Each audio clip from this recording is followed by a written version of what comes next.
Hello and welcome to Killer Queens, a true crime podcast. I'm your host, Torella. And I'm your better, prettier, younger host, Tori. We're sisters who are obsessed with true crime. And love gal-palin with you about cases. You can expect the occasional curse word, lots of Friends quotes, and all the 90s nostalgia. To get in on the conversation, check us out at killerqueenspodcast.com. You can also find us on Instagram and Facebook at Killer Queens Podcast, and we're on YouTube at Killer Queens, a true crime podcast. Okay, y'all, grab your Capri Suns or your Surge, and let's talk about some true crime. Hey. Hey, guys. I almost did the hey, and then I was like, I better not do that. But in a way, I just did. Yeah, I mean, you brought it up, so. It's tough stuff. It's like, I don't know if there's like an online course on how to like just open your podcast, because I'm not good at it. Well, and I do feel like that burden falls on you. I don't know why. Yeah. It does, though, doesn't it? It does. It always does, yes. Always does, yeah. I do have a really funny story that relates to this case. Okay, ready? Okay. So this morning, I was driving back from dropping my kids off, and all of a sudden, and I'm like listening to interviews of, Ted Kaczynski and whatever. And all of a sudden I hear this beeping. It's really like quiet, but finally I'm like, oh, I hear that. And at first I thought it was like a squeak of like something on my wheel or something, I was like, or maybe a squirrel. Could be a squirrel. Squeak, squeakity, squeak, squeak. It wasn't speaking to me in a squeak. It was like, okay. It was almost like, the rotation of a tire. It would be like, beep, beep. It was beep. In time and very... Yeah. So I was like, but it kind of sounded like a squeak beep a little bit. I don't know. Anyway. And I was like, that's weird. And I was like, there's got to be something like, with my axle or some shit. I don't know. My phalange is messed up. And so I pull in the driveway. And my car stopped at this point, and I'm still hearing it. And I turn the radio off, and I still hear it. And I'm like, the fuck is that beeping?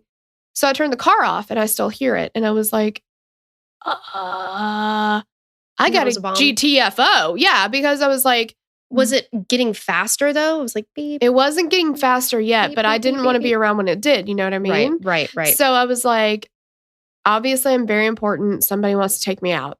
There's no question about it.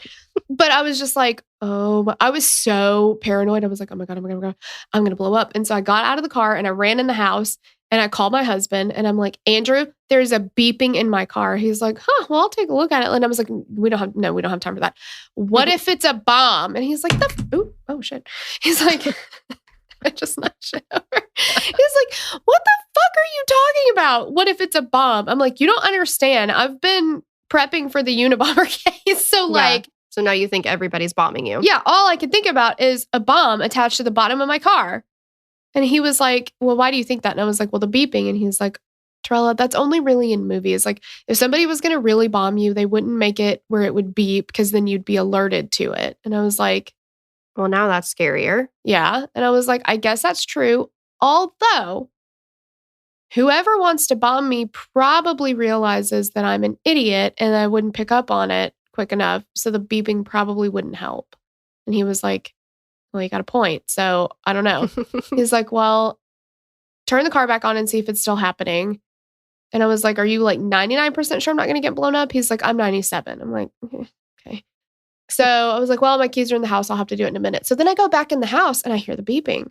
And I'm like, is it me? Like, is it? Yeah. Are you like low battery? Yeah. Do I have like a hearing issue or like, am I electronic somehow? So I walk over to my purse and I bend my head down and I hear it. And it's my fucking wireless earbuds. They have never done this before. Why were they beeping? They weren't being connected to anything, or they're low battery? Oh, yeah. Well, I had just charged them because they had low battery yesterday and died on me. But yeah, I don't know. So anyway, it was like this very like low, like it wasn't like low as in low volume. It was just like beep, beep, beep.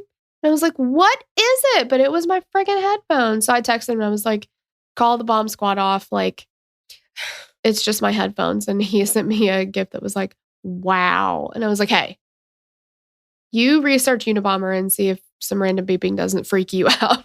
Right. He's like, dude, that's why I can't listen to that shit. Makes me go down a rabbit hole. I was really scared. My heart was like beating fast. It was like beating. It was like beating like fast. We're now back in middle school days where you would read Lurleen McDaniel books.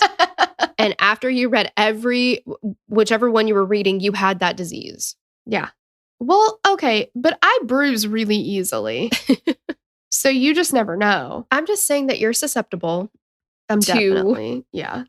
being swayed in a specific direction. That's true. That's true. I mean, I was scared. Yeah. So. But alas, you're here to see another day. So. Yeah.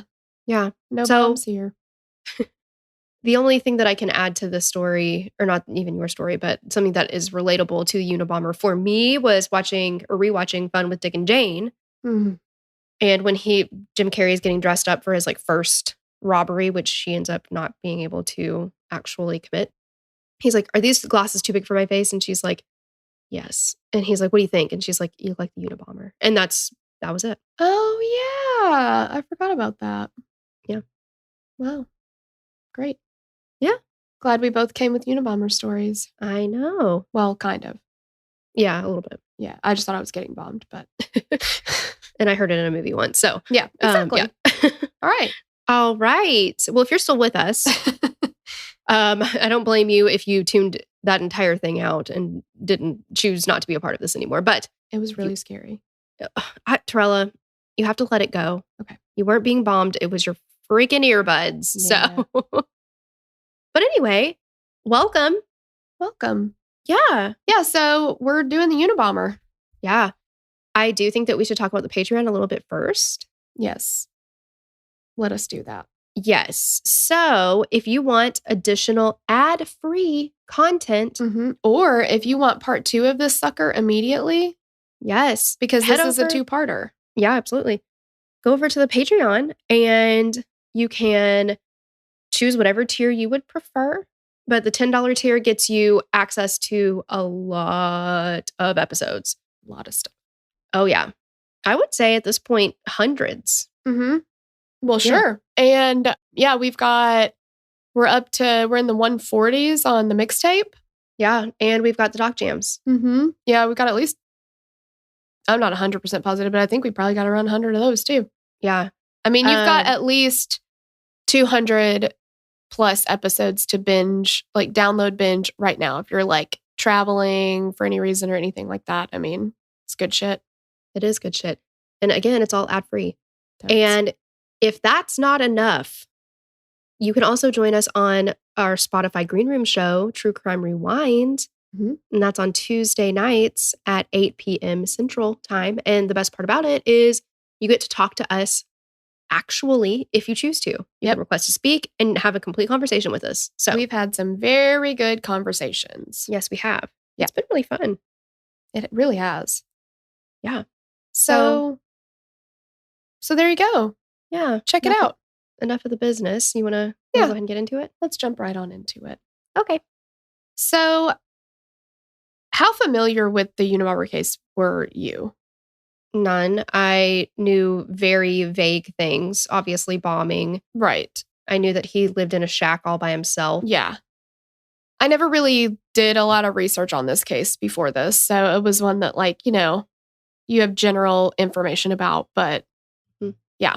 So we've learned a lot, that's for sure. But we'll give you a little overview in case you, like us, were not super familiar with it. Well, I think first we should do trigger warnings. Oh, yes. Go ahead and do that. Yeah. Yeah. So here are some things that you are going to hear us discuss. It's going to be bombs, gore, murder, death. If any of that kind of stuff does not sit well with you, no worries. We'll catch you on after these 2 episodes. Yeah, next case. And thank you to Christian Loy for requesting the case. Yes. And thanks to Madison for writing it up. Yeah. So now we can do an overview. Okay. On April 3rd, 1996, 3 men approached a secluded cabin in Lincoln, Montana. The owner, 53-year-old Ted Kaczynski, opened the door and was quickly apprehended by the FBI. The agents celebrated the fact that they'd finally caught him. they'd finally caught the Unabomber, the subject of the largest manhunt in the history of the United States. It was estimated to cost approximately $50 million. And Fitzy, Jim Fitzgerald, who was the profiler on this case, he said that investigation cost more, like just for this one, than all the investigations into all the serial killers they'd ever done before that combined. That's insane. Crazy. But he was a man who terrorized the United States beginning in 1978. Through 17 years, Kaczynski had mailed or placed 16 bombs, injuring 23 people and killing 3. He was finally caught when his own brother noted similarities in his letters to him. So like Ted had written letters to his brother, and the manifesto that the Unabomber had published by the Washington Post. Kaczynski became a cultural icon with people wearing his suspect sketch on printed t-shirts. Perfect. Many people agreed with his theories and ideas regarding technology's toxic effect on society. After being caught, Kaczynski said that he wanted revenge to get back at the system. Whatever. Still, no one could understand what made a man murder 3 people and attempt the murder of countless others. Was he insane, or was he simply a man who feared the death of society and wanted to get his ideas heard? If he just waited, technology would catch up with him and he could go on YouTube like Sherry Schreiner. Exactly. And have a very, very, very, very successful YouTube channel. Exactly. Yeah. Because there are people out there that want to hear this kind of stuff. But let's talk about who the Unabomber is. Theodore John Kaczynski, better known as Ted, was born on May 22nd, 1942 in Chicago, Illinois, as the oldest child to Wanda and Theodore. I love the name Wanda. Maybe it's my love for Fairly Odd Parents or something, but I think that it's a great name. I love it. I also love Wanda Sykes. Well, absolutely. She's funny. I thought you were going to say you love the name Theodore, which I think is cute, except for Ted Kaczynski. Well, that's where I had the problem, but I do love Alvin and the Chipmunks. And there's Alvin, Simon, and Theodore. Toot, toot. I listen to a shit ton of the Chipmunks with my kids. They love Alvin and the Chipmunks. Do you regret showing them? 100%. Yes. Every day I regret it. Yes. Okay. Yeah. I feel for you. I do. Yeah. So 7.5 years later, his younger brother David was born. During Ted's childhood, his family moved out of the city into a suburb area of Chicago called Evergreen Park. His parents pushed him to be successful in school, and he even skipped 2 grades in elementary school, but his success with the grades didn't make him a popular student with his classmates. Unfortunately, that kind of is a common thing. Unless it's like 21 Jump Street, and it's cool to do good in school. That's true. Yeah. But that's not real life. No, it's not. Unfortunately, no. He was a small kid and they saw him as different, and he participated in extracurricular activities like the German club and chess club. He even tested to have a genius IQ of 167, and the average is 85 to 115, which I didn't know because I'm not smart. So yeah, I didn't. Like, I read that his genius IQ level puts him with like the Albert Einsteins of the world. That is so crazy. And again, it's like, don't they say something about like, there's a fine line between genius and insanity? Like, he could have gone. Right. Yeah, he could have done amazing things. But also, I think when you put kids ahead in school like that, like, you know, when he was 16, he starts going to fucking Harvard University. I know. He's 16. So he's not emotionally ready for that. No. I mean, well, Torella, it worked in Smart Guy. That's true. Doogie Howser. Yeah. But like, you know, you've got people who it's really hard to get into Harvard. So you've got people who had to work their asses off. Like it's hard? Oh my God. I almost said that. I like said that, but said that. Like people who have to work really, really hard to get there, you know, they bust their ass. It might take them, you know, longer. And then this kid walks in at 16, no problems at all. You know, people are going to be jealous and resentful. And also he's 16. He's not ready for a college lifestyle. No, not at all. I mean, you're right. When you're right, you're right. I'm very rarely wrong. So you kind of stepped on my point. The next thing that I was going to say was that at 16, he was accepted to Harvard. Yeah, but what else did they do at Harvard?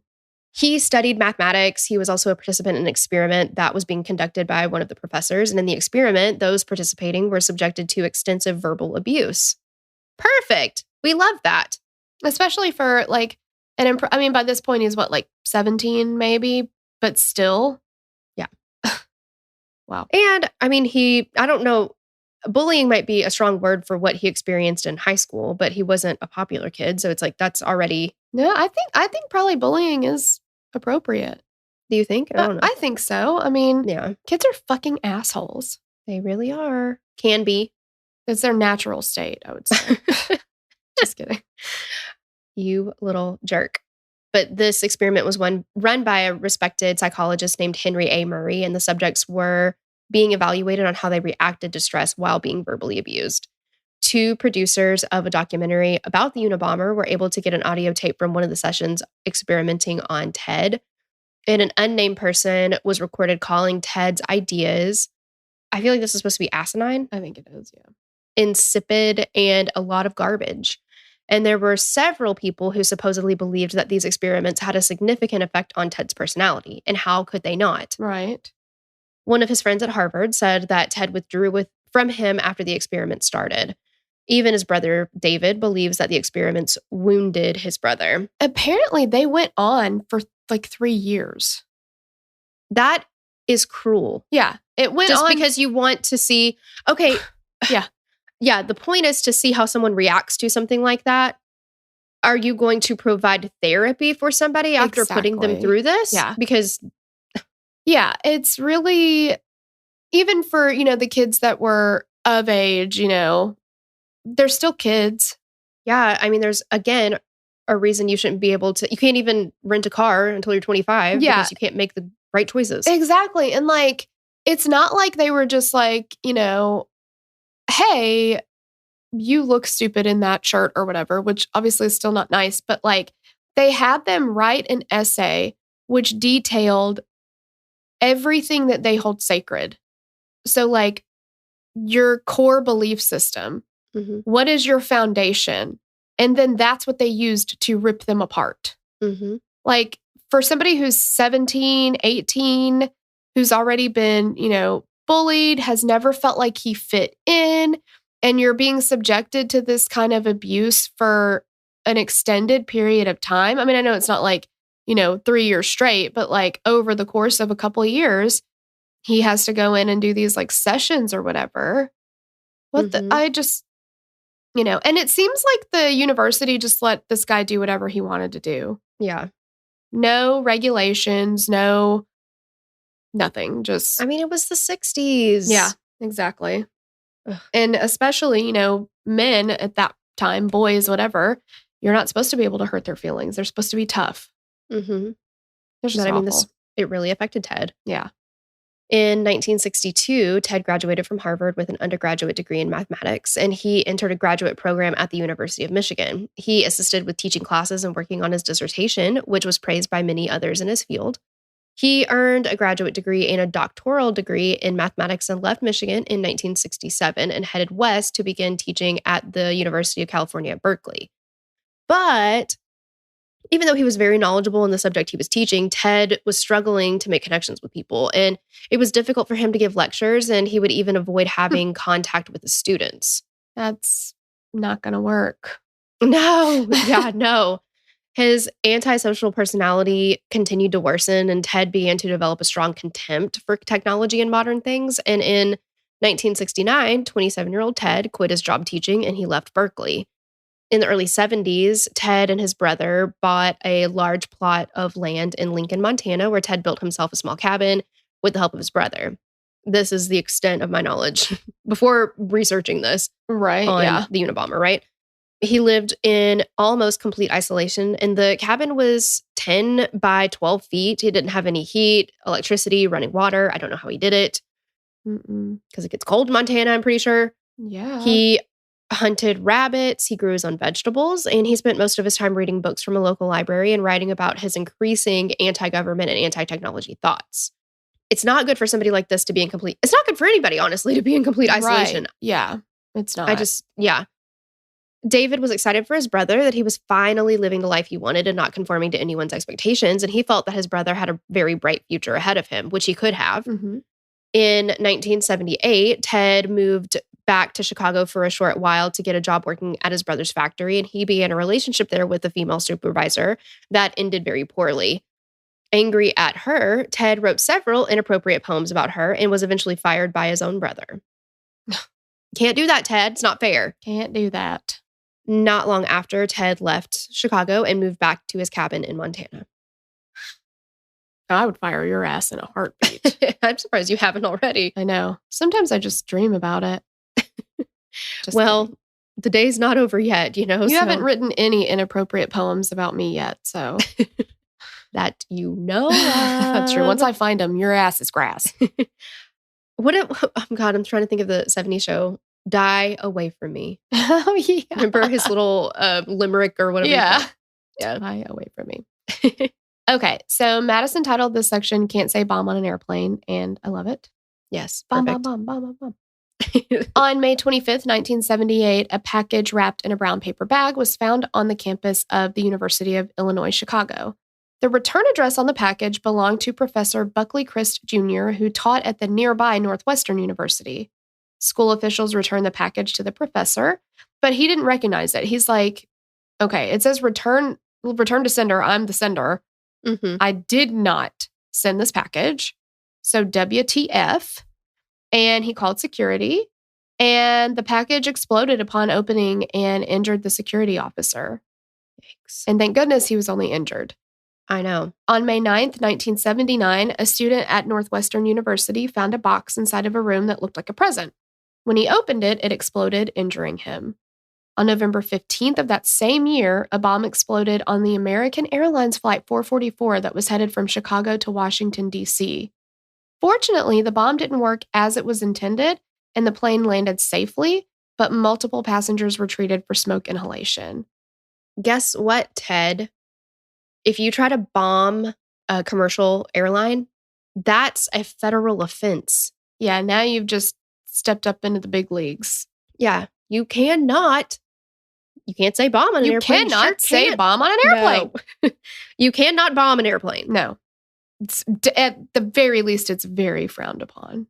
Well, exactly. And you know what? I don't mean to come at Ted. Actually, yes, I do. Yeah. You sure can't bomb an airplane with a faulty fucking bomb, you stupid idiot. Thank God it didn't, but I'm just saying. Yeah, but I mean, you would think like for how smart he was, there were some like just dumb mistakes that he would make where he would like just not take certain things into account. Like one of the bombs that he, tried to send, that first one he tried to send in the mail, it was too big to fit in the mail. So like people had to hand deliver it to him. And it's just like, hello.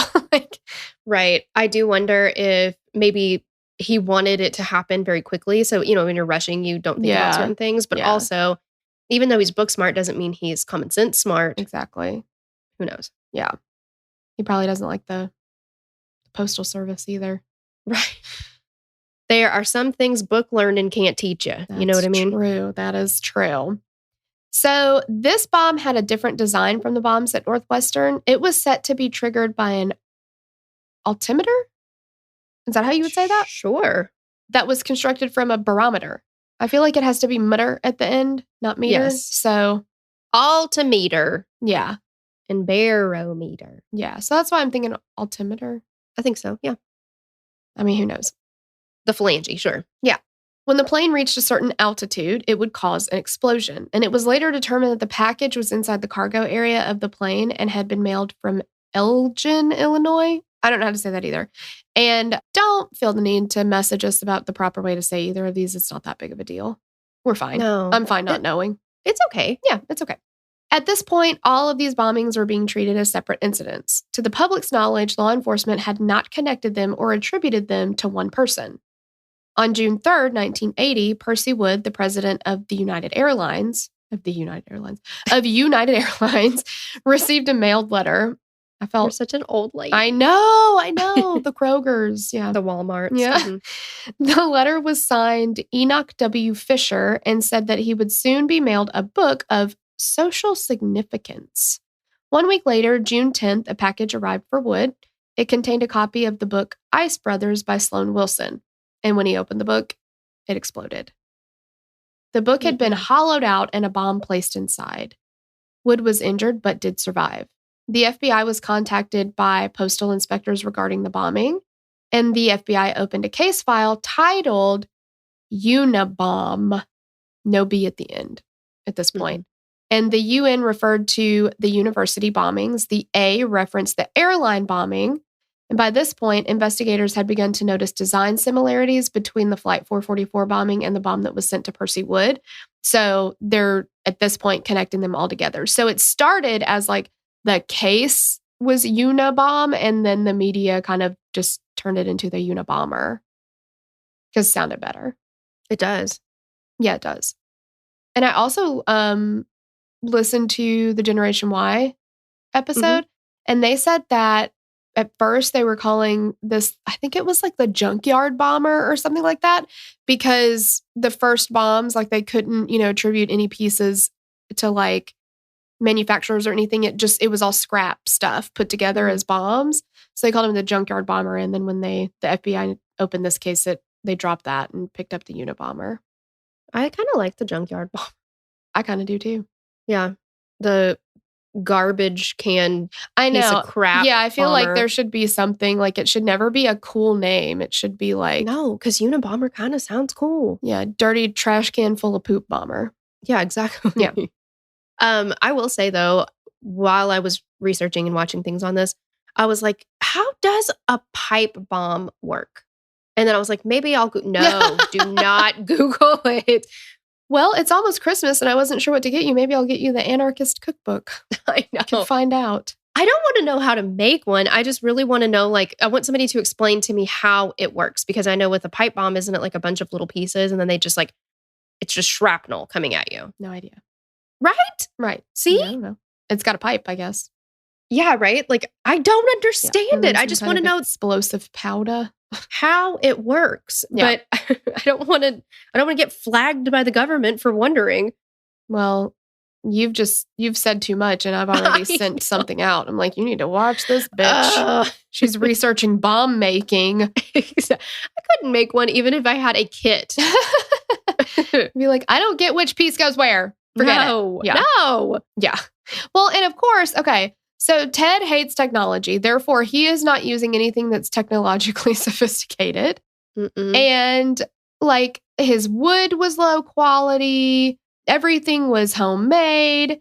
It was messy. Yeah, it was just messy. It just was not like well done. And again, you've got somebody who is so fucking smart, but he refuses to allow technology into his life, which probably could have helped him make better bombs, which thank goodness he didn't, because they're not killing people yet. Exactly. But still, it just, low quality stuff. And that would not help the profilers, even if, Right. Was profiling even a thing back then? Somewhat, yeah. Yeah, right? But I'm guessing that they would think it was more of like a, why can't I think of his name from Evil Genius? Bob. Oh, gosh. Rothstein? Yes, Bill Rothstein. Bill Rothstein. Yeah. Yeah, they would probably think it was more of a Bill Rothstein. Like a hoarder, has all this stuff. And yeah.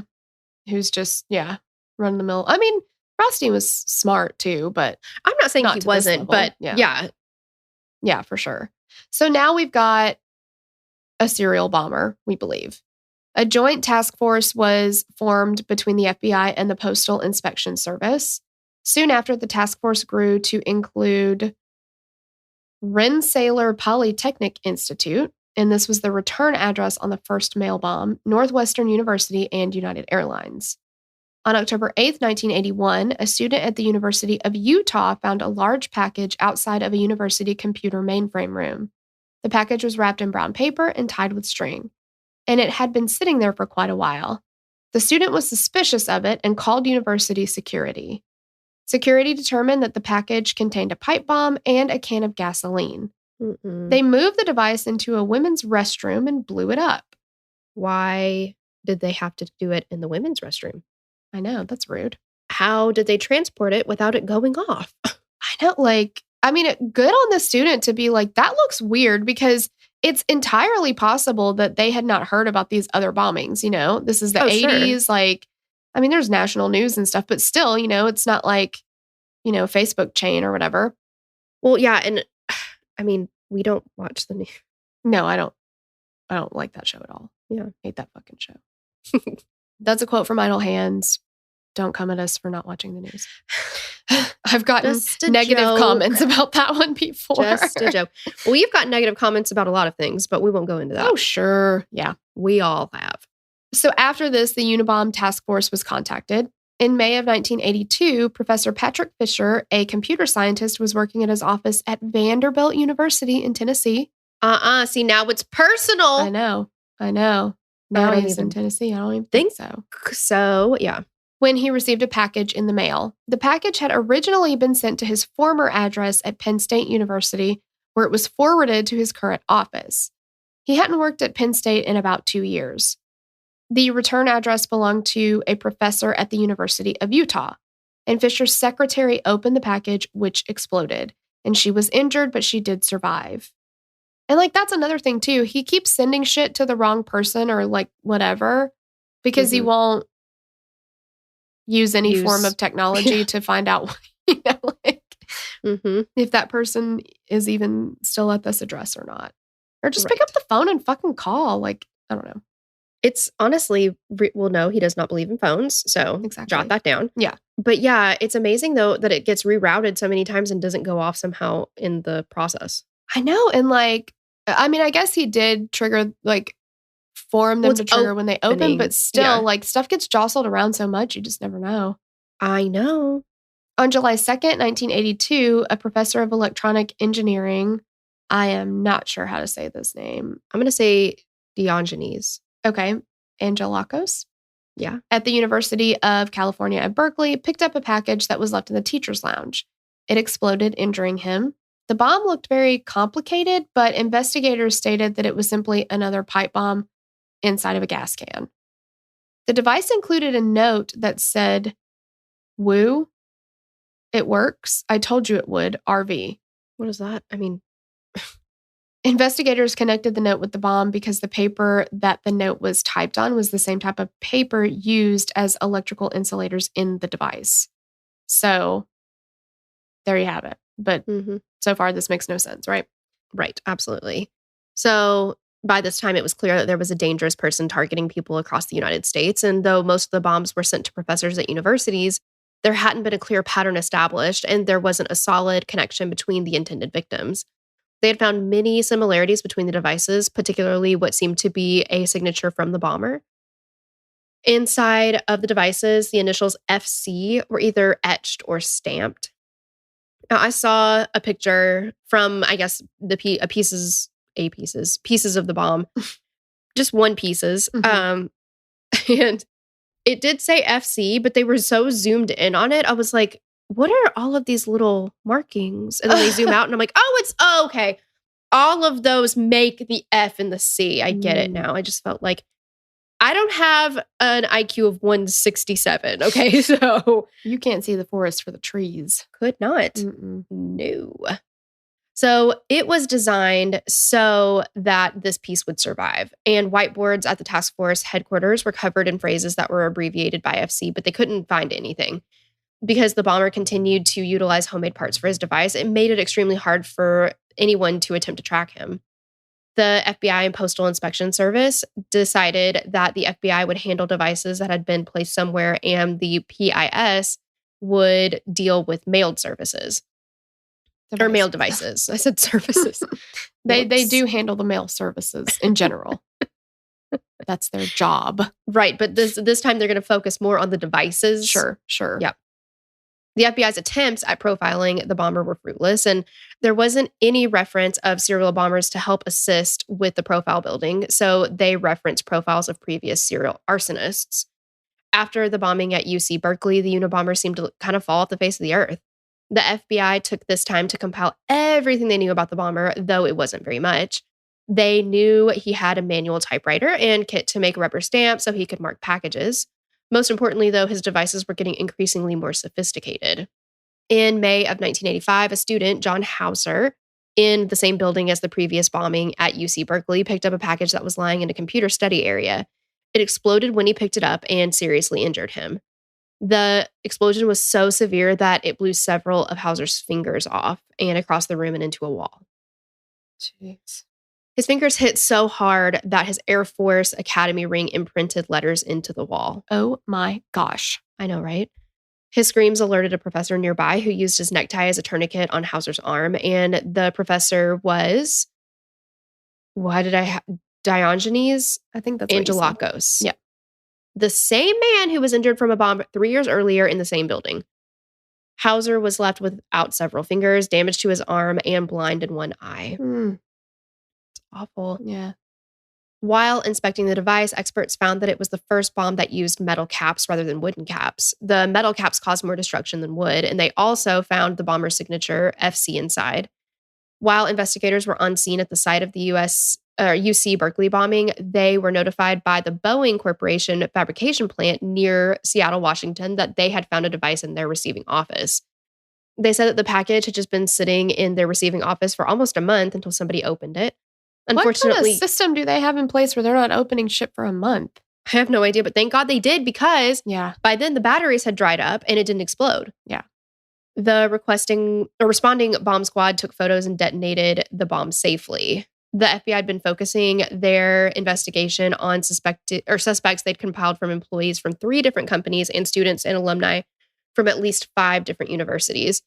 They were trying to narrow it down and made the decision to remove everyone that had been born before 1955. They remained very cautious about releasing any information they had to the public. In November of 1985 in Ann Arbor, Michigan, Professor James McConnell received a package along with a letter in the mail. The letter was said to be from Ralph Kloppenberg, who was a PhD candidate at the University of Utah. In the letter, it said that he wanted the professor to review his enclosed thesis, paying special attention to chapters 11 and 12. His student assistant, Nicholas Suno, opened the package and was injured when it exploded. Coincidentally, after mentioning chapters 11 and 12, the package had been mailed on November 12th. 11/12. I know. OMG. Oh. Less than a month later, on December 11th, That's 1985. 12/11. Oh my God. It is. 38-year-old Hugh Scruton, the manager of a computer rental store, picked up a package in the parking lot of the strip mall where his store was in Sacramento, California.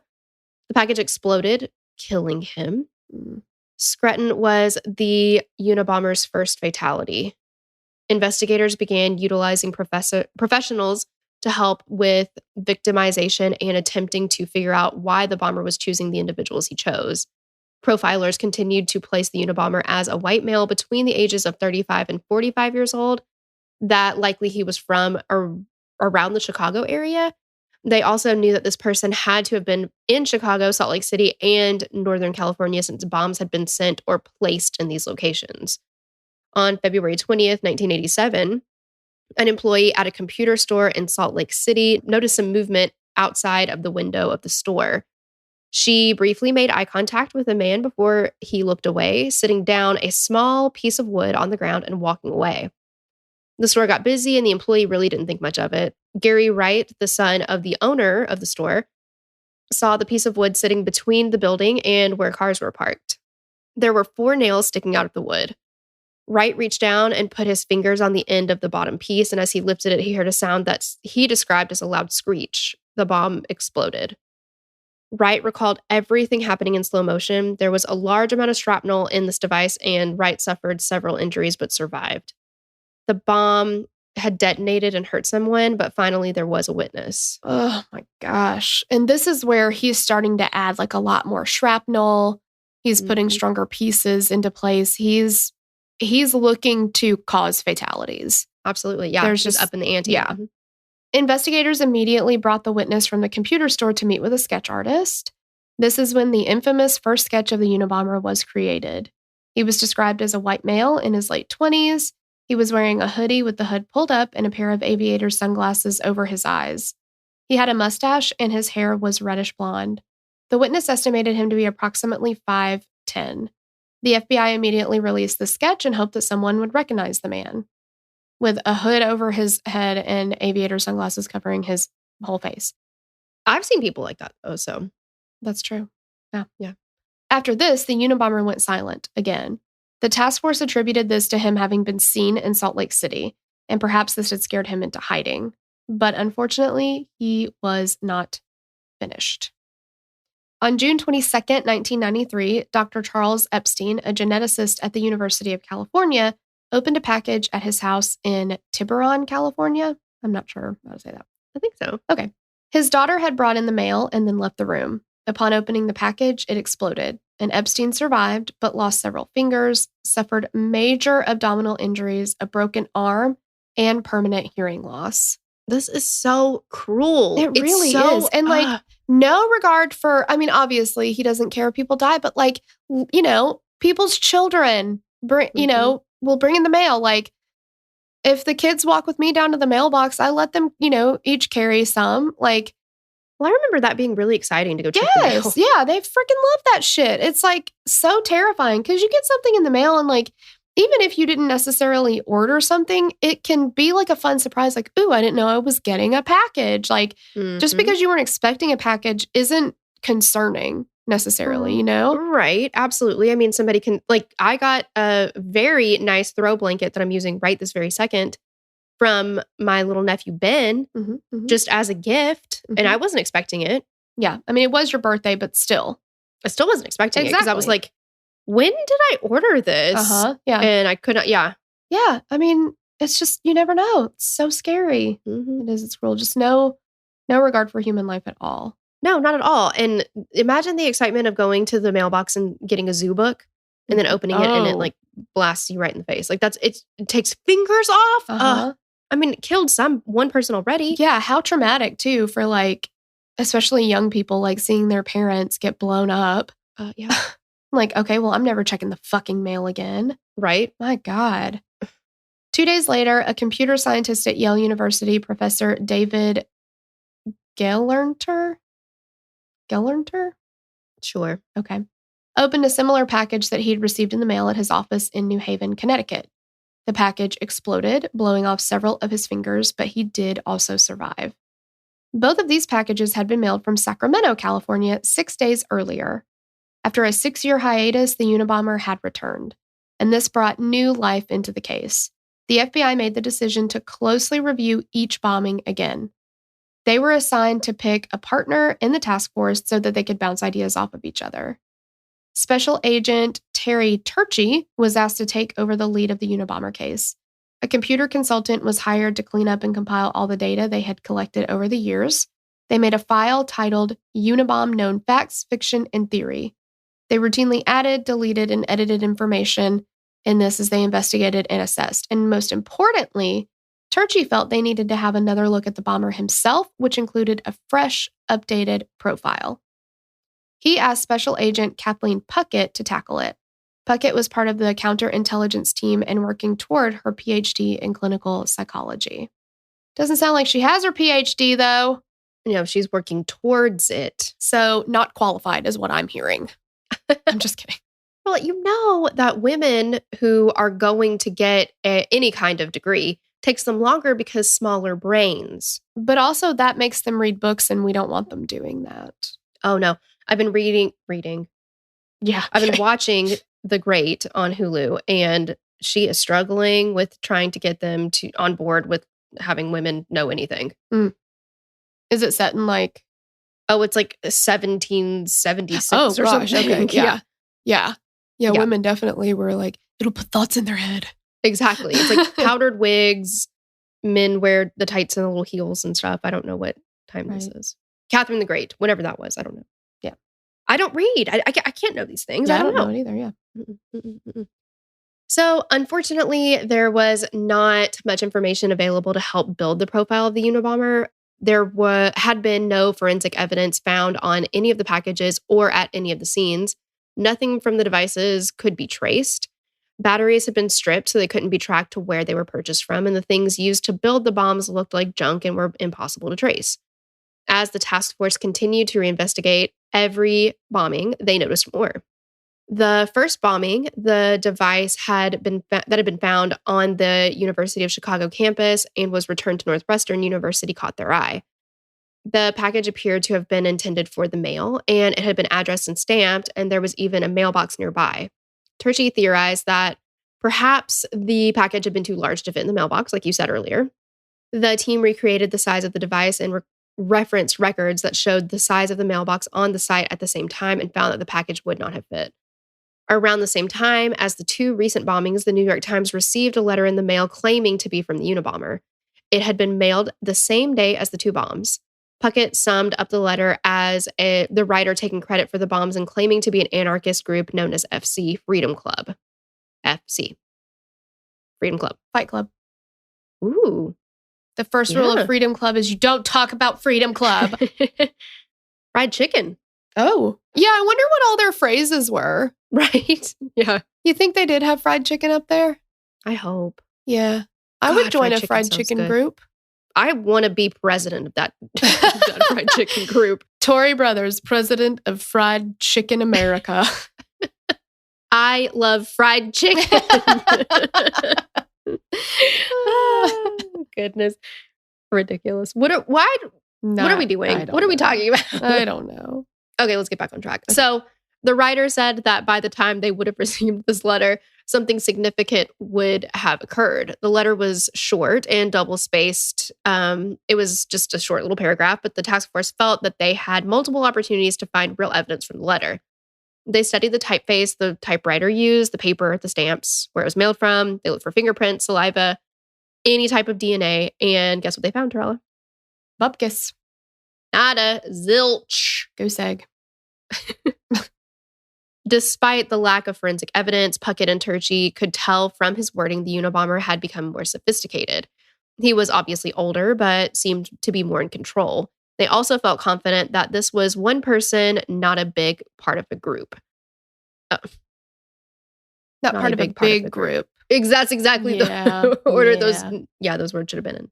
Yeah, but he did use in the letter, he did use we and, trying to throw them off. Yeah, and they were like, okay. Right. We know it's a you, not a we. Turchi said that there was no way a group could have stayed this tight-lipped for so long. Exactly. And she's absolutely right. Or he, excuse me. Yeah. I got him confused. Puckett's the she. Mm-hmm. Upon further investigation of this letter, they found indented writing on it as though someone had laid another piece of paper on top of it and wrote on that. It read, "Call Nathan R. Wednesday, 7 p.m. They felt like this could have been his first mistake. The task force began to search into every Nathan R. they could locate, and from what Madison could find, nothing came of this. I don't know.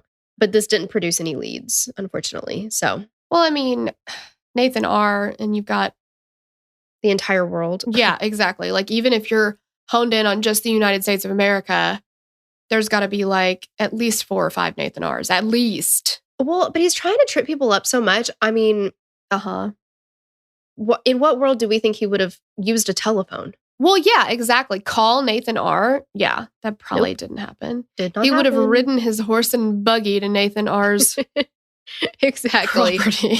Yeah, his teeny little bike that he made all by himself. Squeaky, squeaky, squeaky. Exactly. Yeah. You're right. Yeah. All right. On December 10th, 1994, Thomas Mosser, an advertising executive, opened a package that he received at his home in North Caldwell, New Jersey. And this is where things are taking a much more sinister turn for the Unabomber. And we're not going to talk about it right now. No, we have to talk about that in part 2. Yeah. So sorry. Yuck. Yeah. But if you're a patron, you got it now. Enjoy it. Yep. Yeah. Yeah. And if not, that's okay. We'll catch you next week with part 2. And sorry about the cliffhanger. Yeah. Yeah. But we got to do it with the part 2s. Yeah. Could not waive that. Yeah. So definitely come hang out with us for part 2 next week. And, otherwise just have a great one, Yeah. And you know what? Come hang out with us on Spotify Green Room too. Yes. We want to see you on Tuesday for sure. Yes. And just make sure that all your devices are properly charged and they don't beep at you and scare you and stuff. Exactly. Yes. Yeah. That's important. And just be careful when opening mysterious packages. My gosh. I know. Now I'm nervous because I'm ordering a lot of Amazon shit right now because we're recording this in November. So we're prepping for Christmas. And I mean, I already had the headphone scare this morning, so. Yeah. I mean, I don't know how you're going to recover from that one. I know. Exactly. But guys, just stay safe out there. Yeah. And thank you so much for listening, and we'll catch you next week. Bye. Bye. We'd love to hear your thoughts on this case. Connect with us on Instagram or Facebook to continue the conversation. Thanks for listening, and we will meet you back here next week. Bye. The theme song for the show is created and composed by Stephen Toby. You can find more of Stephen's work on SoundCloud. Our logo was created by Sloan Williams of Sophisticated Crayon. You can find more of her work on Etsy. Visit us at killerqueenspodcast.com for merch and other info about the show.